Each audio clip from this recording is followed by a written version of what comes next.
15번하고 16번 이제 도시 및 주거환경 정비법입니다. 그래서 15번 정비 사업에 관한 설명으로 이제 옳지 않은 거 이렇게 되어 있는데 1번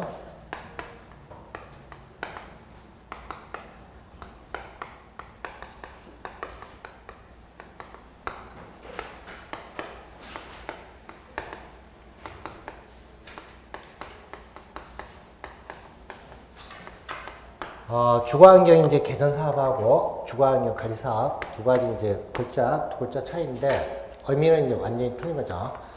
그래서 주거환경 개선 사업은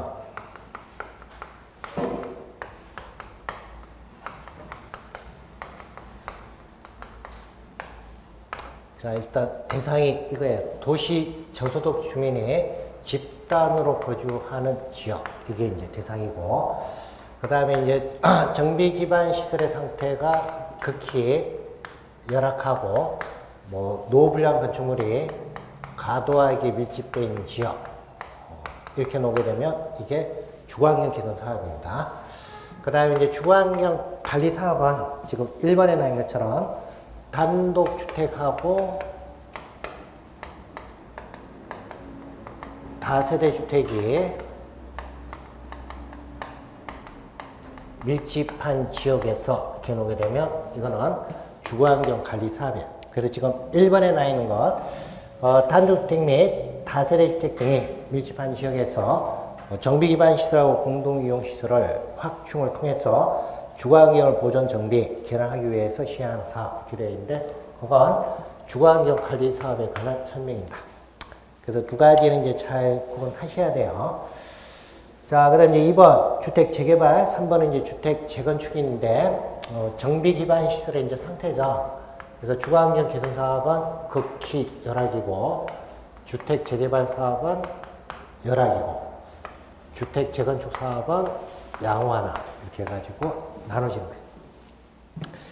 그 다음에 4번 이제 도시환경 정비 사업입니다. 도시환경 정비 사업은 앞에 용도 지역을 잘 봐야 돼요. 어디하고 어디냐. 상업지역 또는 공업지역 등으로서 토지 효율적 이용하고 도심, 부도심 등의 도시기능 회복이나 상권 활성화 등이 필요한 지역에서 이렇게 되어 있어요. 그 다음 5번 가로주택 정비 사업입니다. 그래서 이건 이제 노후불량 건축물이 밀집한 가로구역에서 이렇게 되는 거예요. 자, 그래서 개념 잘 운영해 두시고 그 다음 16번 정비사업 시행자에 관한 설명으로 옳지 않은 거 이렇게 되어 있는데 자 시행자와 관련해서는 원칙은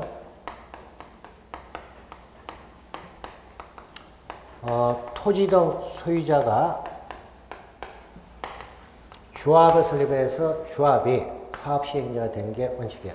그리고 사업 시행할 때 조합이 이제 단독으로 사업을 시행하거나 조합원 과반수에 이제 동의했게 되면 시장 군수나 그 밖에 등록 사업장 등하고 공동으로 사업을 시행할 수 있다 이렇게 되는 거예요.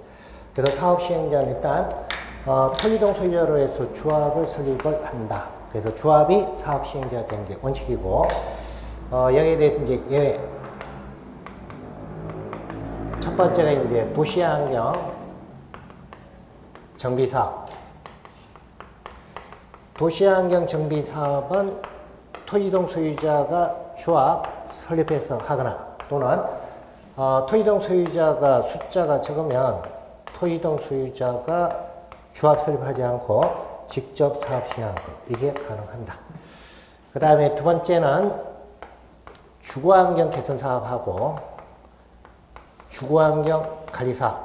자, 이 두 가지는 토지동 소유자가 조합을 설립해서 하는 게 아니고 시장 군수가 직접 사업을 시행하거나 주택공사 등을 사업 시행자로 지정을 해서 사업을 시행한다. 그래서 주거환경 개선 사업은 토지동 소유자가 하는 게 아니에요. 그거 잘 기억하시고 그럼 이제 주거환경 개선 사업이 시장 군수가 직접 하거나 주택공사 등을 사업 시행자로 지정하려고 한다. 그럼 이거는 토지동 소유자에 뭐가 있어야 되냐? 동의가 있어야 되죠. 그래서 토지동 소유자의 3분의 2 이상, 그리고 세입자 세대수 과반수의 동의가 있는 경우, 이때 이제 가능한 거예요. 그 다음에 세 번째는 주거환경 관리 사업입니다.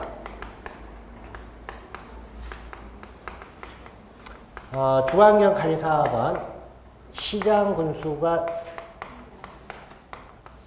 원래 사업을 시행하는 것, 이게 원칙이에요.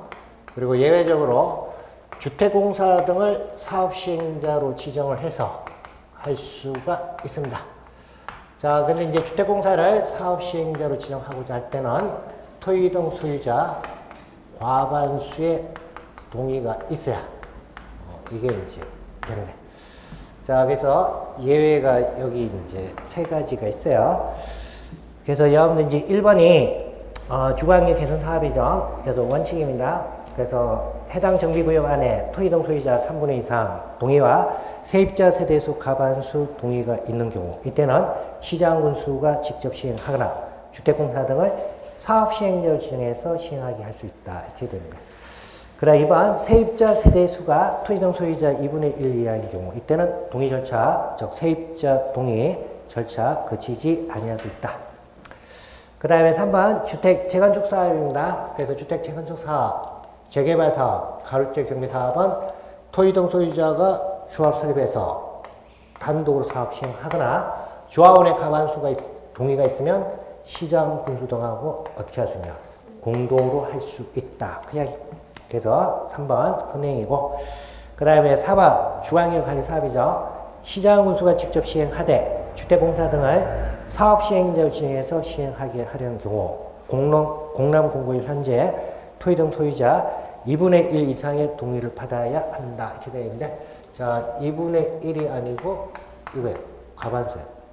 이거하고 틀리죠. 이거 딱 50%. 과반수면 50% 플러스 0.몇 이렇게 다르잖아요. 그러니까 여는 이제 2분의 1 이상 놓은 거하고 과반수하고 틀립니다. 2분의 1은 그냥 50%만 돼도 되는 거야. 2분의 1 이상 이렇게 돼 있으면 50%면 되는 거야. 근데 과반수면 그게 플러스 점점점점 들어가는 거야. 그래서 이거 틀려. 아이, 틀리니까 따로따로 했지. 안 그랬으면 같이 할 거 아니야. 틀린 겁니다. 그래서 4번 그게 틀린 거예요.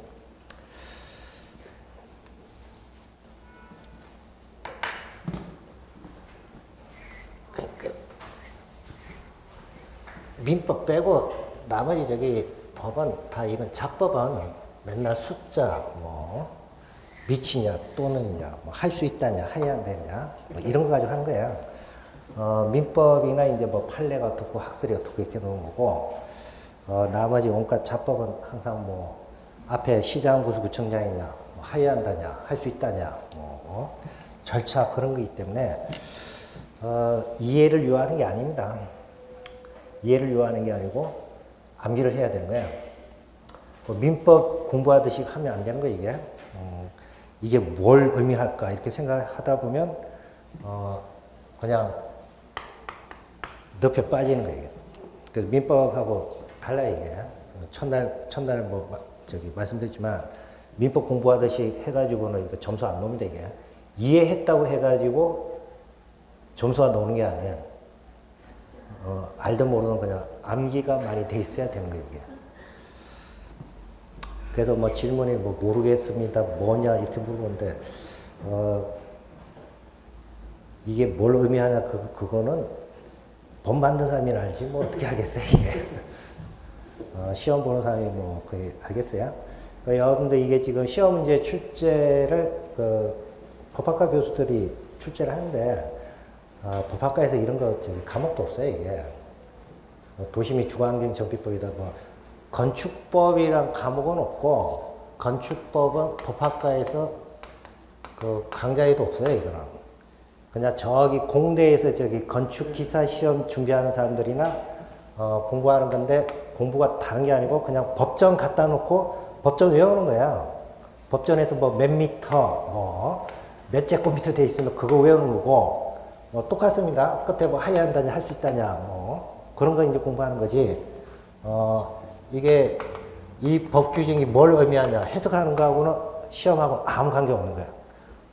그래서 여러분이 이제 민법 공부하던 걸 생각해가지고 민법 공부하듯이, 이게 어떻게 되냐, 뭐 이해가 안 된다. 근데 이해는 실무 나가가지고 저기 설계할 때나 그때는 이해가 필요한 거고, 실제 시험 공부할 때는 아무 관계 없어요. 왜 그러냐면 시험 문제 출제한 사람도 자기도 몰라요.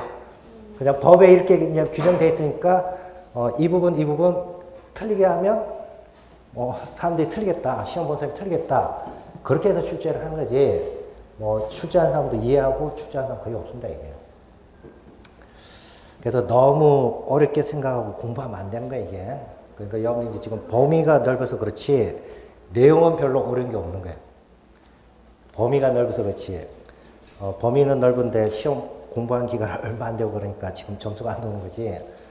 내용이 그렇게 어려운 거 아니에요. 관리실무도 마찬가지예요. 뭐 이해가 필요한 게 있습니까? 그냥 고시사항에 뭐로 돼 있으니까 뭐로 해야 된다 그렇게 돼 있는 거지. 자, 그래서 16번은 이제 4번, 그 다음에 17번, 도시재정 및 촉진을 위한 특별법에 관한 설명으로 옳은 것 이렇게 되어 있습니다. 그래서 1번은 뭐 저기 재정 및 촉진지구 유형, 주거지형, 중심지형, 고밀복합형. 그리고 2번 재정 및 촉진 사업, 재정 및 촉진 사업은 총 9개입니다. 9개니까 9개 재정 및 촉진 사업은 기억하고 있어야 돼요.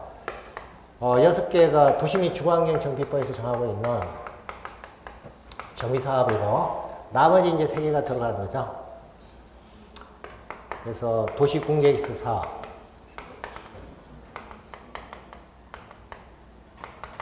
그 다음 도시개발 사업,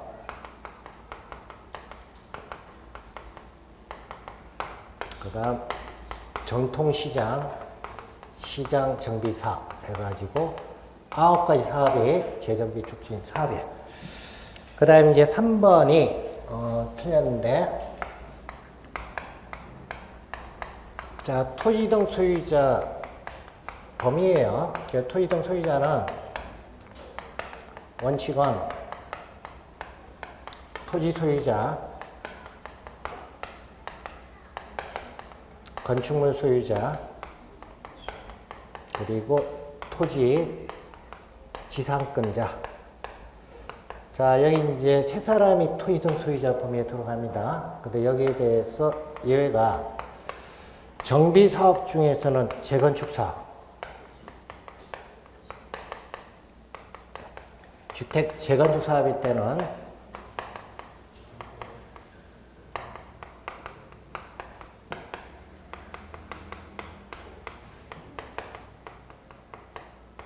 자, 법에서 이렇게 되는 거예요. 건축물 및 그 부속 토지 소유자 이렇게 됐어요. 그래서 재건축 사업에 있어서 토지 등 소유자에는 토지 지상권자가 안 들어가는 거예요. 그 다음에 두 번째는 이제 도시개발 사업입니다. 자, 도시개발 사업은 토지 소유자하고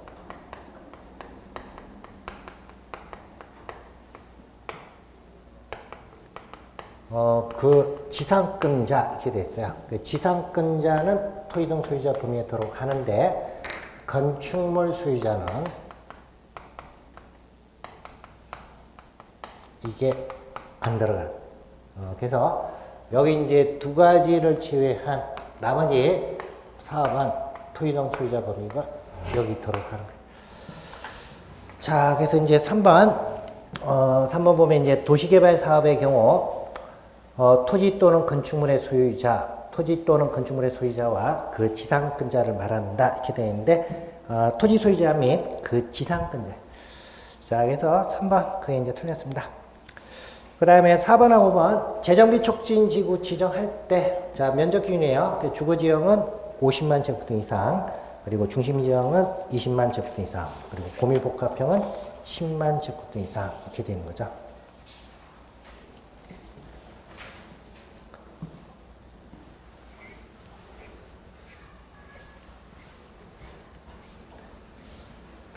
자, 그 다음 18번. 소방기법법상 용어에 관한 설명으로 옳지 않은 거에 기대인데, 1번 소방대상물, 건축물, 차량, 선박, 건조, 구조물, 산림, 인공구조물, 물건. 그 다음 2번 관계인, 관계인은 소유자, 관리자, 그리고 점유자까지 들어가고, 그 다음에 3번 소방본부장입니다.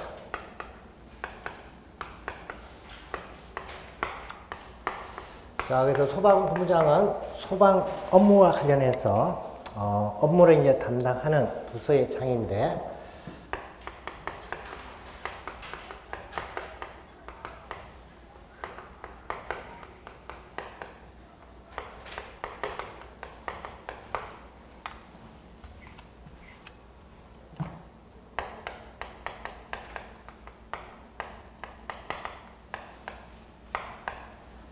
자, 지금 관할이 이거예요. 특별시, 광역시, 특별자치시, 특별자치도, 그리고 도. 그래서 광역자치단체인 시도, 시도에서 업무를 담당하는 부서의 장입니다. 그래서 3번 시, 군, 자치구에서 이렇게 되어 있는데, 시하고 군하고 자치구는 기초자치단체예요. 기초자치단체가 아니고 광역자치단체에서 업무를 담당하는 부서의 장이 소방본부장입니다. 그래서 3번, 그게 이제 틀린 거예요. 자, 그래서 소방본부장 어차피 여러분들 용어적인 이제 딱 나와 있어요. 그래서 그 용어에 나와 있기 때문에, 담당, 이제 업무 지역이 여기. 줄이면 시도. 그 다음에 4번은 이제 소방기본법에 의한 소방대입니다. 그래서 그게 보면 소방공무원법에 따른 소방공무원으로 조직되는 조직체, 이건 소방기본법상 소방대 해당되는 거죠. 자, 그래서 소방공무원법, 의무소방원, 의용소방대원, 그와 같은 게 각각 소방대 이제 소방기본법상 소방대 구성하는 조직체 구성원이 되는 거예요. 자, 그 다음 19번. 건축 허가 등을 함에 있어서 미리 소방본부장 또는 소방서장 동의를 받아야 하는 건축물 등의 범위에 해당하지 않는 것 이렇게 되어 있는데, 자, 일반 건축물은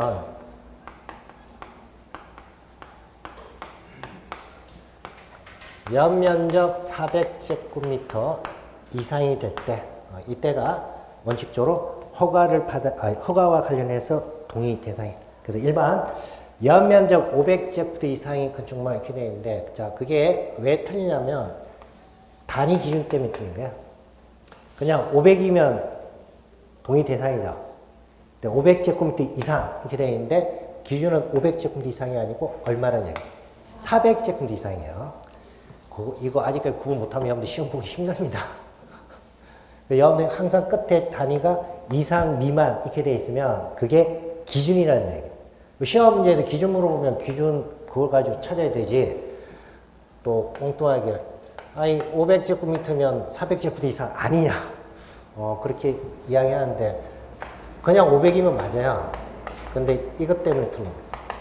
이상이 붙게 되면 단위가 틀리잖아요. 500제곱미터 이상이면 400제곱미터는 동의받지 않아도 된다. 그런 의미잖아요. 그러니까 의미가 틀린 거예요. 자, 그래서 4번 연면적, 일반 건물 때 연면적 400제곱미터 이상 건축물일 때, 이때가 동의받아야 하는 대상입니다. 5번의 정식 유무는 상관없나요? 그건 이제 300제곱미터 이상이고, 가로수에 있는 이제 제외되는 건 2번 실이 없는, 그거를 통일 안 해주는 그거는 관계없는 거죠. 그게 이제 포함된다 이렇게 놓으면 이제 그런 건데, 그거 딱 특정해서 놓으면 그거는 제외되니까 그건 틀린 거고, 그거 빼도 관계없는 거예요. 원래 이제 정신의료기관인 경우에는 300제곱미터 이상인데, 그 이제 하나는 이제 빠진다는 이야기죠. 2번 실이 없는 경우. 그래서 일반적으로 할 때는 이게 이제 맞는 거고, 그러니까 이제 2번 실이 없는 의료기관이면서 300제곱미터 이상이다 그러면, 그렇게 놓으면 그건 틀린 거고. 그건 원래 이제 법에서 제외한다 이렇게 돼 있습니다.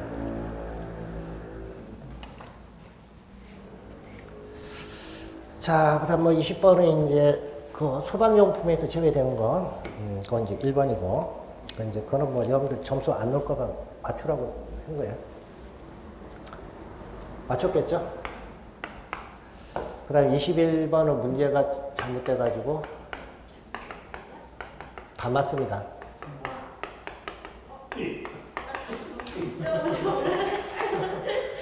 틀린 게 없고 다 맞아요.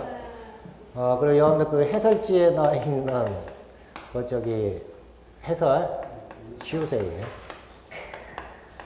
그 저기 5번으로 해가지고 해설 나와 있는데 해설에 5번도 지우고 다 맞는 거예요.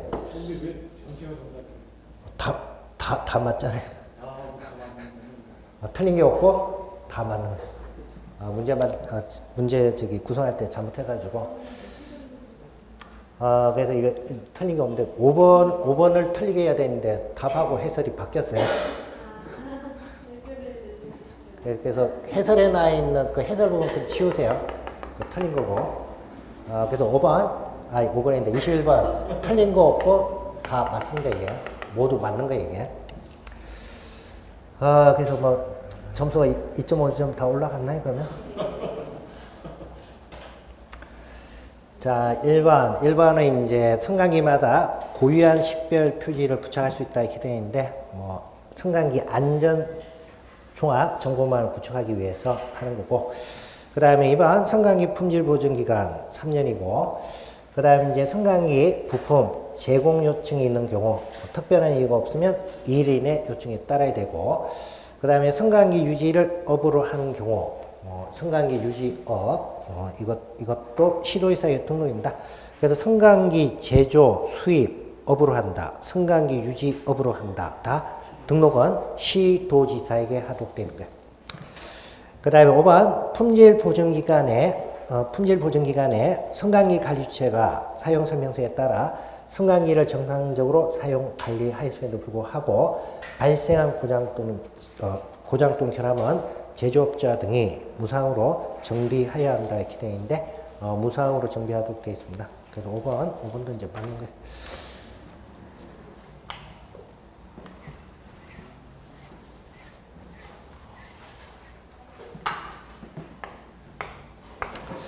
자, 그 다음 22번 자가용 전기 설비 정기 검사에 관한 설명 중 옳지 않은 것 이렇게 되어 있는데 일단 전기 사업용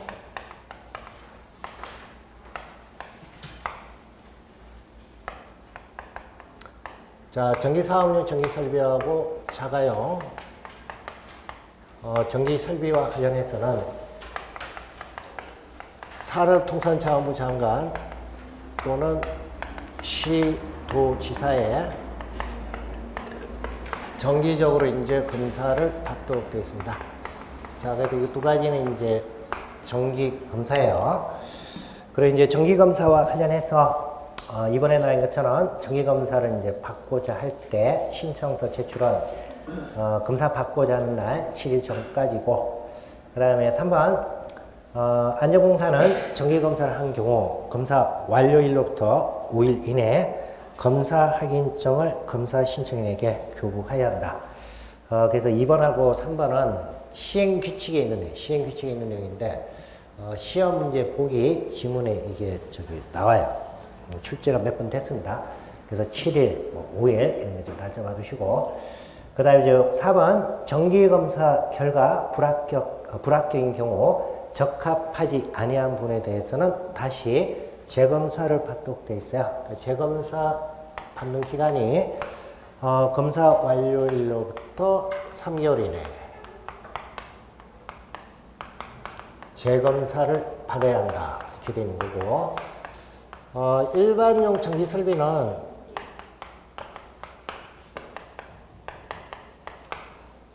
재점검이에요. 재점검이고, 이거는 부적격 통지한 날로부터 몇 개월이 되냐? 2개월 이내. 그래서 여기 3개월하고 2개월하고 틀린 거예요. 그래서 4번, 이건 이제 재검사니까 2개월이 아니고 3개월 이내 재검사를 받아야 된다. 이렇게 되는 거예요. 그 다음에 5번 안전공사는 재검사 결과 기술 기준에 부적합한 것으로 나온 경우 이때는 산업통상자원부장관 또는 시도지사에게 보고하도록 되어 있습니다.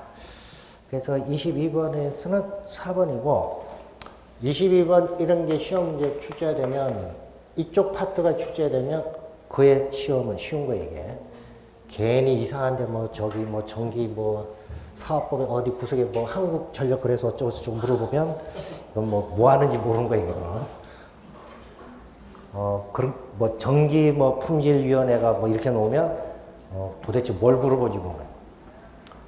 그래서 전기사업법은 일단 마음가짐은 저기 2개 중에서 하나만 맞자 생각하고 들어가야지 두 개 다 맞기 좀 힘듭니다. 이게 꼭 출제되면 하나는 기존에 출제됐던 부분, 하나는 엉뚱한 데도 또 나와요 이게.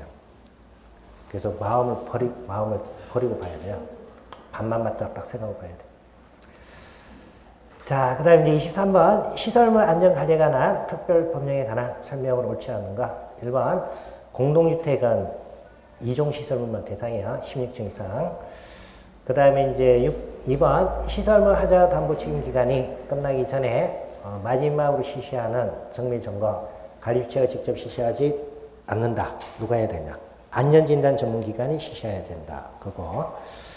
그 다음에 이제 3번은 이제 정밀점검, 최초로 실시하는 정밀점검, 건축물인 경우에는 준공일 기준에서 몇 년이 내냐? 4년 이내. 그 다음에 이제 4번.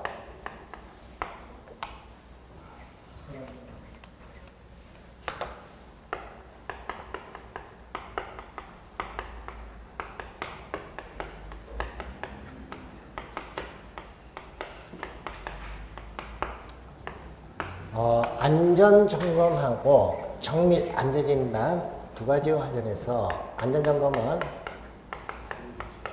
관리주체가 직접 점검을 하거나 안전진단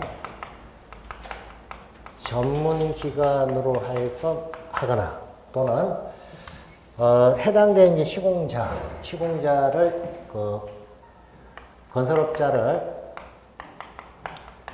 유지관리업자로 해가지고 각각 안전점검을 이제 할 수가 있는 거예요. 그리고 정밀 안전진단은 관리 주체는 정밀 안전진단을 못하는 거예요. 그래서 안전진단 전문기관이나 한국시설안전공단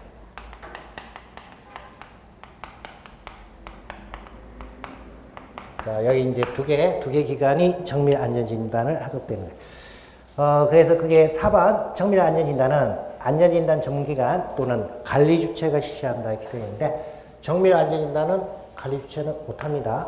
안전진단 전문기관이나 한국시설안전공단으로 하여금 하도록 해야 되고 관리주체는 안전점검과 관련해서 하는 거예요. 그래서 4번 그게 이제 틀렸고 그 다음에 5번 안전점검하고 정밀 안전진단에 드는 비용은 관리주체가 부담한다 이렇게 되어 있는데 5번 그거는 설명입니다. 그 다음에 24번 집합건물 소유 및 관리에 관한 법률이고 1번 전유 부분의 담보 책임기간 구분 소유자에게 인도하는 날 그 다음에 2번 하자 담보 책임기간 건축법에 따른 건축물의 주요 구조부 지방공사의 하자 담보 책임 존속기간 10년 그 다음에 3번하고 4번은 구분 소유자의 금지 행위예요. 그래서 3번은 구분 소유자 공동이익에 어긋나는 행위를 해서는 아니 된다. 그 내용이고 그 다음에 4번 전유 부분이 주거 용도로 분양이 된 경우 이때는 정당한 사유 없이 주거 외 용도로 사용하거나 내부벽을 철거하거나 파손해서 정축 개축해서는 아니 된다. 그 내용이고 그 다음에 5번이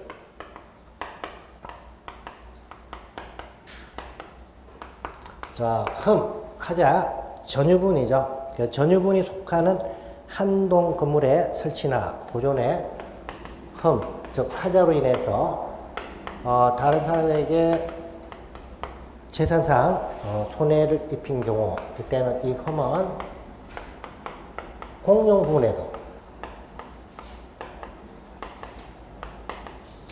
부분에도 해당되는 흠이 존재하는 걸로 추정하는 거. 그래서 이 부분이 이제 바뀐 거죠. 5번 그게 이제 틀렸습니다. 자, 그래서 그게까지가 여러분 이제 객관식이고, 그 다음 뭐 49번, 주관식.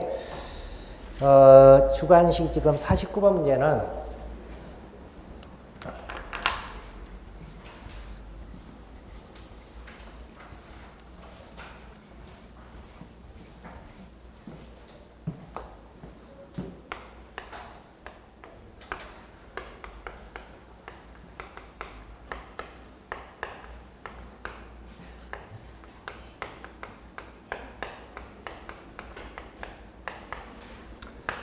자, 지구단위 계획 결정이 필요한 시기일 때는 사용 권한을 80% 이상 확보를 하면 사업계획 승인을 받을 수가 있어요. 그리고 이때 이제 사업계획 승인 받은 이후 확보하지 못한 나머지 대지 부분과 관련해서 매도를 청구를 할 수가 있습니다.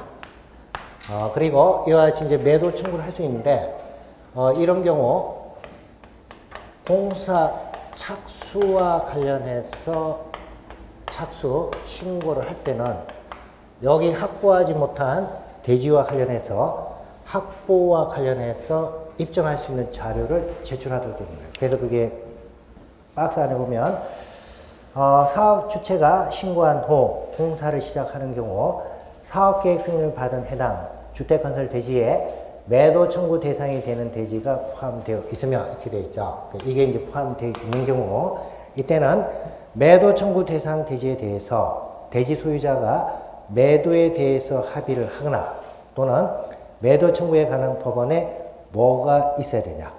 승소 판결입니다. 승소 판결을 받은 경우에만 뭘 할 수 있냐? 공사를 시작할 수 있다. 그래서 지금 이제 그게 나 있는 그 내용은 지금 앞에 전제가 이게 돼 있는 경우. 이 경우 사업계획 승인을 파는데 확보하지 못한 대지는 원래 뭘 할 수 있다니? 매도 청구할 수 있는데 이때 매도 청구와 관련해서 이거 확보했냐 안 했냐 이걸 확인하는 게 들어갑니다. 그래서 뭐 대지 소유자가 매도에 대해서 합의를 하거나 매도 청구에 관한 법원에 뭐가 있어야 되냐? 승소 판결이 있을 때만 공사를 시작할 수 있다. 그 이야기. 자, 그 다음에 50번. 50번은 이제 분양가 상한제 적용. 분양가 상한제 적용과 관련된 내용입니다. 그래서 공공택지는 다 분양가 상한제 적용 대상이에요. 그 다음에 이번 공공택지 외 택지는 국토교통부 장관이 주거정책심의위원회 심의를 거쳐 분양가 상한제 적용 지역으로 지정할 때 이때가 분양가 상한제 적용 대상이에요. 그래서 50번에 가로 1번에 뭐가 들어야 되냐? 공공택지고 그 다음에 2번은 공공택지 외 택지에서 주택가격 상승 우려가 있어 국토교통부 장관이 주거기본법에 따른 주거정책심의위원회 심의를 거쳐 지정하는 지역. 자, 이와 같은 경우가 분양가 상한제를 적용하는 대상 주택입니다. 그래서 그걸 물어본 거고, 2번 같은 경우에는 시험 문제 출제가 될 만한 게 상당히 많습니다. 주관식으로.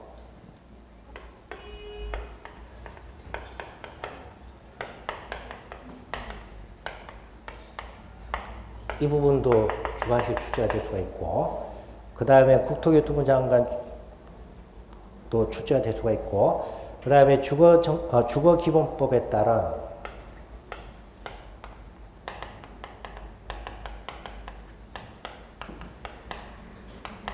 자, 위원회 명칭 주거정책심의위원회. 자, 이런 게 주관식으로 해가지고 출제가 될 수가 있어요. 2번 같은 경우. 그러니까 2번 같은 경우 그냥 그대로 외워두는 게 제일 좋은 거예요. 그대로. 그래서 2번 같은 경우에는 주관식으로 해서 출제될 분이 많기 때문에 그 부분 좀 잘 이해해 주시고.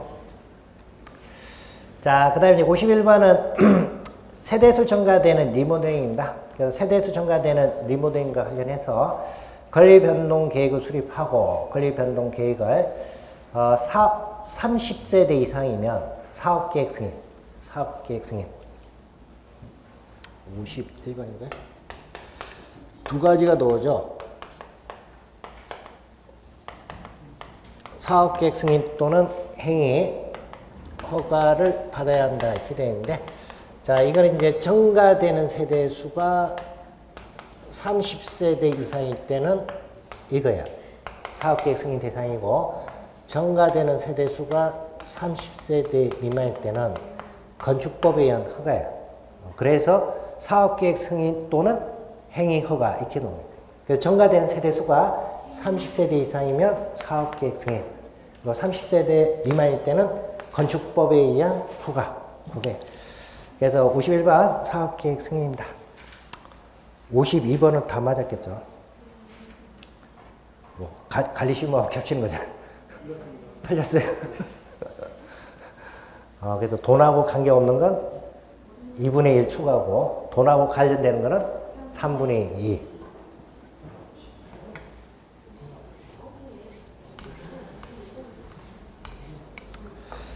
그 다음에 53번, 이것도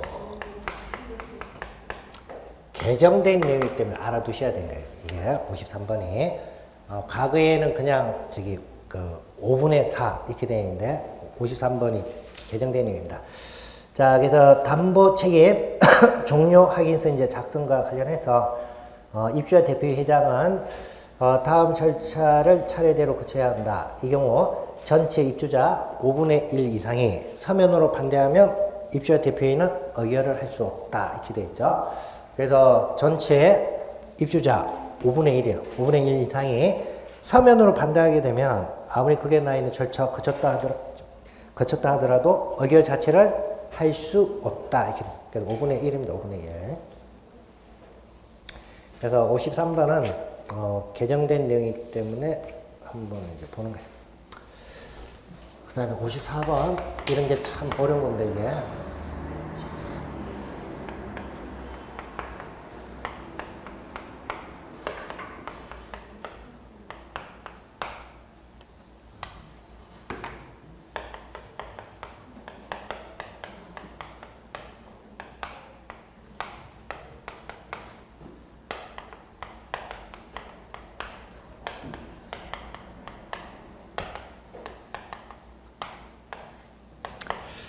자, 그래서 54번은 하자분쟁조정위원회에 관한 설명이다. 가로 안에 들어갈 공통적인 단어 수시오 이렇게 되어 있는데, 일단 지금 그 하자분쟁조정과 관련해서 심의 등을 할 때 해당되는 위원이 배제가 돼요. 배제되는 이제 사유가 세 가지예요. 제척이 되는 거하고 기피하는 거하고 회피하는 거. 제척은 법에서 사유가 규정이 되어 있습니다. 지금 조정 신청한 자하고 뭐 배우자 관계에 있다 또는 친척 관계에 있다. 그럼 공평하게 할 수가 없잖아요. 그래서 법에서 정하고 있는 사유에 해당하게 되면 당연히 대상 심의에서 배제가 되는 경우, 이걸 절차상으로 뭐라고 하냐? 제척이에요.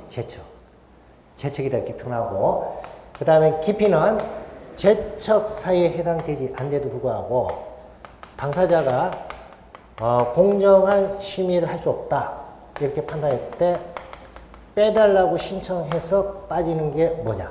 기피. 그리고 회피는 위원 자신이 스스로 자기가 이제 공정한 심사를 할 수 없다 이렇게 판단하게 되면 빠지는 게 뭐냐? 회피야. 그래서 절차상 3개입니다. 지금 54번에 나온 건 이 경우에요. 기피. 당사자는 위원에게 공정한 조정 등을 기대하기 어려운 사정이 있는 경우, 이때는 하자분쟁조정위원회 기피 신청을 할 수 있고, 그리고 하자분쟁조정위원회는 기피 신청이 타당하다고 인정하면 기피 결정을 해야 한다. 이렇게 됩니다. 자, 그래서 절차가 일단 여기 3개고, 이게 공동주택 관리뿐만 아니고 나머지 각종 뒤에 가면 뭐 분쟁조정위원회 많이 나오잖아요. 그런 데 가면 거의 다 공통적으로 이게 다 적용이 돼요. 자, 그 다음에 55번은 하자분쟁조정위원회는 이의 신청이 있는 경우 하자 여부 판정을 의결한 분과위원회가 아닌 다른 분과위원회에서 해당 사건에 대해서 다시 심의를 하도록 되어 있습니다. 그때 이제 다시 심의하는 게 재심의, 재심의를 하도록 해야 되고, 이 경우 처리 기간은 신청 받은 날부터 60일 이내 절차를 완료해야 한다, 이렇게 되어 있습니다. 그래서 60일도 함께 기억해 두시고,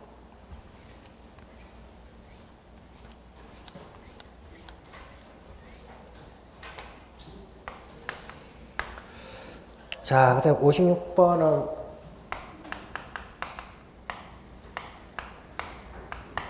특수구조 건축물에 관한 내용이에요. 특수구조 건축물입니다. 써봐야 할 거 아니에요. 특수구조 건축물. 그게 세 개가 뭐냐? 특수구조 건축물. 자, 그 다음 이제 57번. 공사에 이제 착수인데, 건축 신고를 한 경우, 건축 신고한 경우, 이때도 공사 착수 기간은 신고일로부터 몇 년이에요? 1년 이내요. 1년 이내고, 그 다음에 이제 착수하지 않았다. 끝에, 다만, 건축주 요청에 따라 후하권자가 정당한 사유가 있다고 인정하면 1년 범위에서 착수 기간을 연장할 수 있다. 이렇게 되어 있는데, 끝에 나와 있는 그 연장, 그게 종전에 없던 게 새로 추가된 거예요. 그래서 건축 신고도 신고일로부터 몇 년 이내 착수해야 되나? 1년 이내 착수하고 그 다음에 이제 연장하는 것도 가능합니다. 그래서 57번 끝에 부분 그건 이제 유념해 두시고, 자 58번 문제 한 10몇 년 동안 계속 출제가 된다고 예상하고 있는데 아직까지 출제가 안 된 거예요. 그래서 옥상 적용하게 되면 대지 적용 산정은 얼마까지 가능하냐? 3분의 2인데 전체 대지 의무 적용 면적 중에서 100분의 50은 초과할 수 없다. 그렇게 되는 거예요. 그 다음에 59번은 이제 특별건축구역에서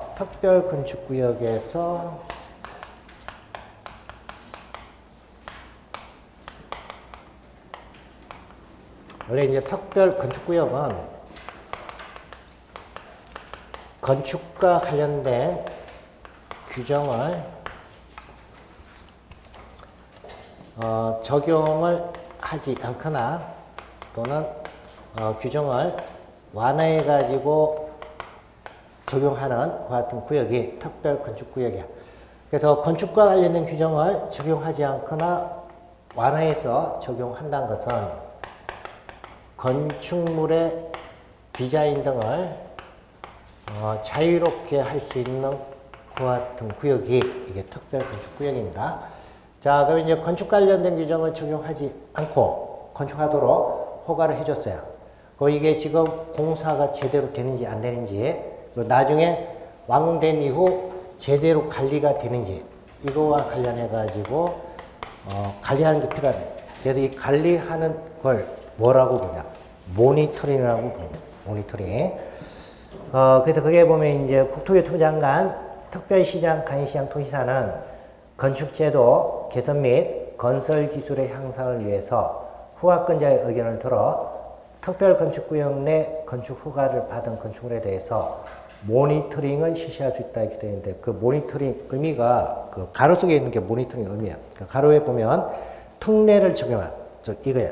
건축 규정 적용하지 않거나 완화해서 적용한 특례를 적용한 건축물에 대해서 해당 건축물의 건축 시공, 공사 감리, 유지 관리 등의 과정을 검토하고 실제로 건축물에 구현된 기능, 미관, 환경 등을 분석해서 평가하는 걸 뭐라고 부르냐? 모니터링. 이렇게 부릅니다. 모니터링. 영어가 출제가 되느냐 안 되느냐 물어보는데, 영어는 출제는 안 되는데 영어를 한글 발음을 해가지고 한글 출제가 돼요. 그 법에 이렇게 돼 있는 거예요. 법에서 이렇게 돼 있으니까 이렇게 써야 돼요. 76조에 나오네. 예? 법에 76조에 나오네. 그러니까 법에 그렇게 돼 있는 거예요. 근데 또 혼자서 또 영어로 쓰면 안 됩니다, 이게. 법적인 용어네.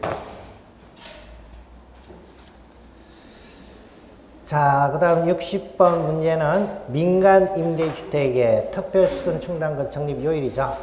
두 가지 조심해야 되고, 민간 건설 임대주택의 특별수선 충당금 적립 요일은 사업계획 승인 당시 표준건축비. 사업계획 승인 당시 표준건축비. 국토교통부 장관이 고시하는 표준건축비가 아니고 사업계획 승인 당시 표준건축비에 얼마란 얘기예요? 1만 분의 1. 국토교통부 장관이 고시하는 표준건축비는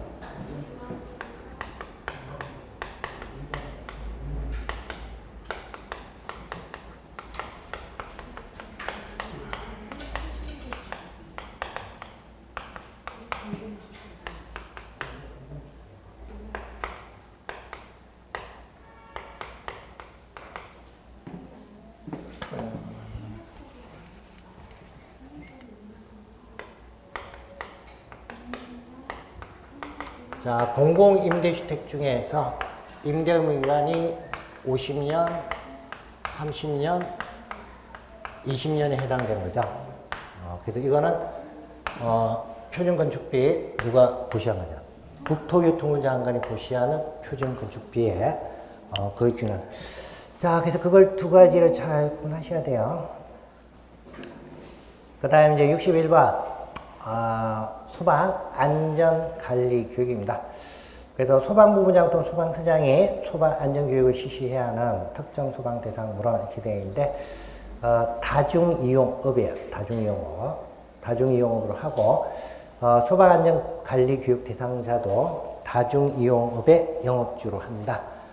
다중이용업.